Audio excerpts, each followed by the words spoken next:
Chicano ideas. What's going on? I am Rudy Tecolo.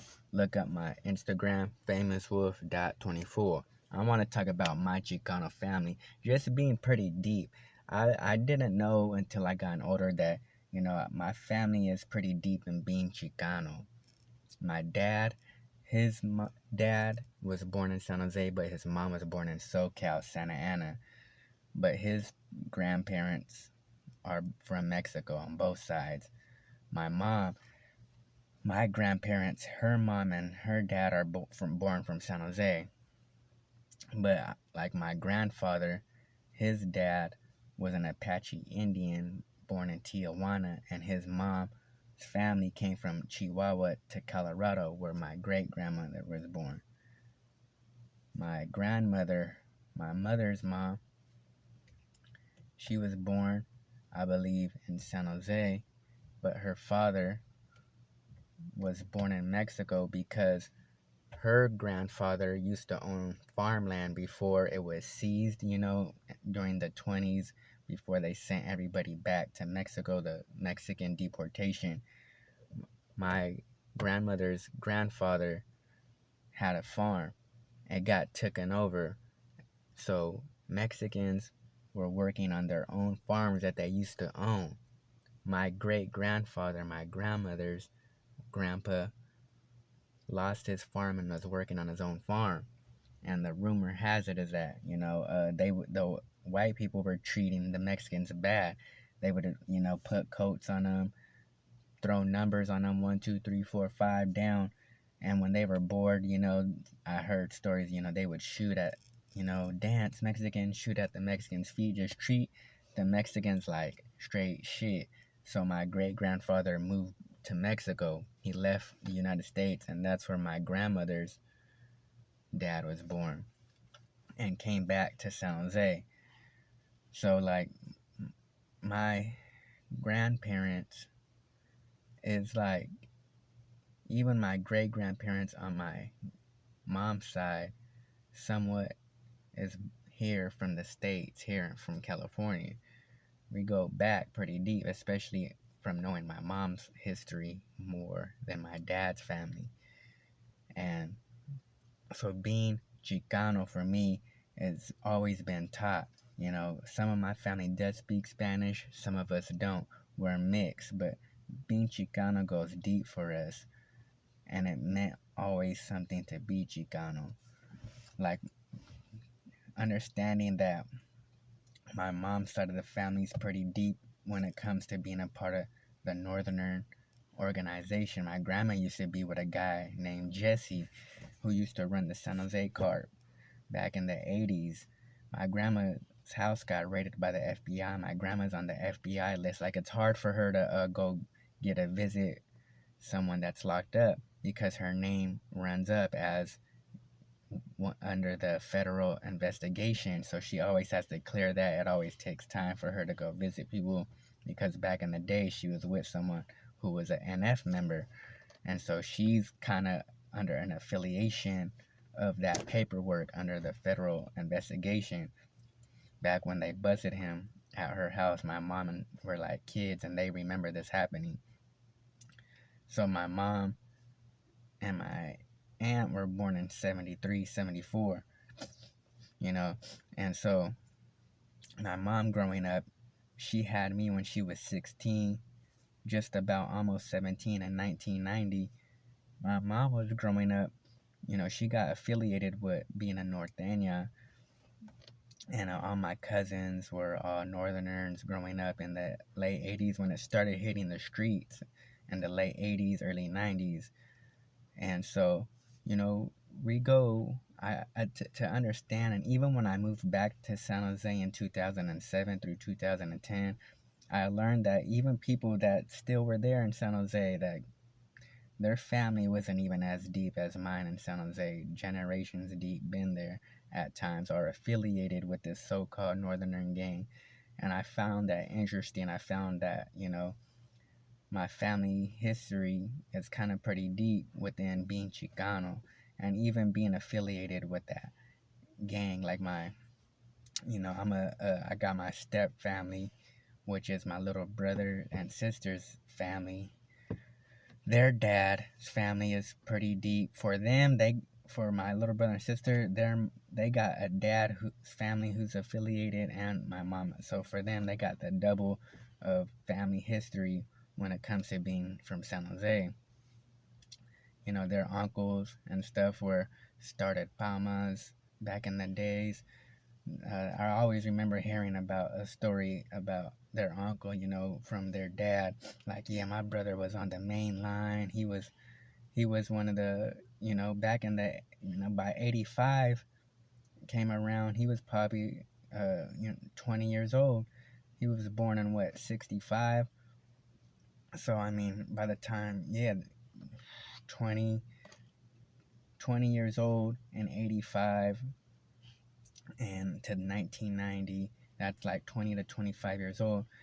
He was hitting the pen. His family, his brothers and cousins were hitting the pen. And, y'all hear stories. I remember seeing the pictures of them back, if you guys remember, and back in the 90s, and the pictures in the prisons, they sit on those tall looking chairs, looking like, oh, like on a judge chair, those tall tower chairs. And how you could get those flicks sent in the mail. I remember those, seeing my family, my cousins, and stuff, like sitting on those chairs and send those pictures to the family.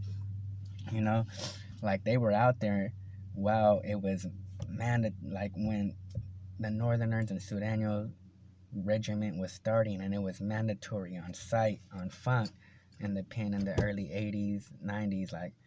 And I always used to hear that and always was like, man, I didn't understand that as a younger kid, being under 10 years old. Like, yeah, hearing about family members who walked the main line and survived the main line, and, hearing about family members who, were the first who helped popped off the North Daniel identity, and by being locked up in 85 when they, the NF was making these, soldier regiments. And it was always something, I didn't know that, not everybody is affiliated like this. As I learn now, and as I meet people, you know my family is pretty affiliated throughout, that so-called, organization of being, either a street northerner and a prison northerner. Having family members that I heard that, were ranked up pretty high. I have family members that are Ben Carnas, Bros, North Daniels, you know, a part of the northern structure and all that. Uh, and, I realized that, my Chicano history is pretty well rooted in California, Northern California. It's pretty well rooted, especially throughout California, it seems like. You know, my family's pretty Chicano, and we never really been the Latino Chicanos and the Mexicano, the Paisa Chicanos. You know, some of my family is, some of my family, a lot of us is not. So, I mean, I find that interesting as I gotten older, and like learning about this stuff. Like when I watch Gunner and Rojo's channel, and they're, putting out all this clecha, all this game, it's like, man, I can't believe I knew all that. Like, I can't believe I knew this in high school, somewhat, being taught some of this by family members, hearing about it. And then when I moved back to San Jose when I was 17, lived out there for 3 years, clechas out there, it's like, it just goes around. Fools are just talking about the game, being laced up, what is the cause, how to survive in the pinta, the rules and regulations of going to jail, of the code and conduct. So, I mean, I find that pretty interesting. I never knew how deep and affiliated, my family is rooted into that. And so, like, for me, I just grew up seeing that, and was attached to it, got attached to that. And it was just something that I thought was the normal. It's something that I understand now, even though it's not a positive thing. It's pretty interesting. It's still an interesting history to want to, like, man, to respect in a way. But it's just something that my family happens to be a part of, and maybe it's not the best history, maybe it's not, the roots you want to be proud of, but it's still something that, that I could just say, like, wow, like my family was a part of that. Like, we're pretty well rooted in this, and being Chicano, and being even not even affiliating with the gang, that was just extra. But just being here, being from California, being Chicano, growing up, having family members that could remember the Chicano movement, and being in, my grandparents were in like eighth grade.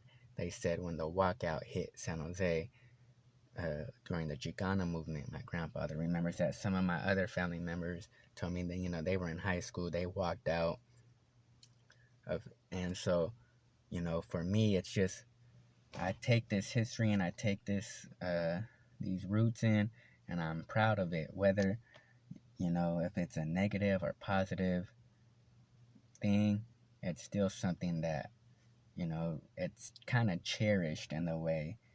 Even though it's no one wants to be going to prison, no one, the gang activity did not do nothing to better us, but it's just still relevant. And I just never knew and never really thought about it, until I got older. It's like, wow, not everybody has these type of roots. Not everybody's this deep in being Chicano. Especially, in NorCal, it's pretty different.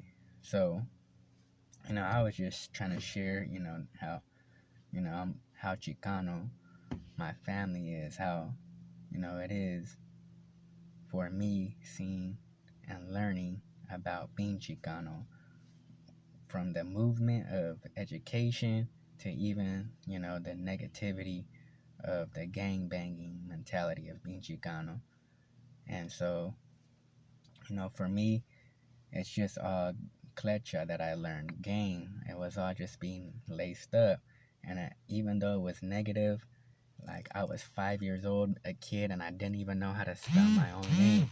But yet, I knew how to spell Norte, or I didn't even know how to count to 14, but I knew how to throw up to 14, and I was 5 years old. So it's just, the influence, and my family was a part of that while it was, you know, starting and being affiliated with that. It's pretty interesting, and I just wanted to share a little history of my family, just lightweight, small, nothing too deep. But I am, I didn't realize I am pretty Chicano, and it's not about speaking Spanish or not speaking Spanish. It's just, you know, understanding some history, understanding my roots of who I am, and Chicano is the way to be. So get that Chicano education, get that Chicano state of mind, and so hit me up on my Facebook, Chicano Community. Peace out.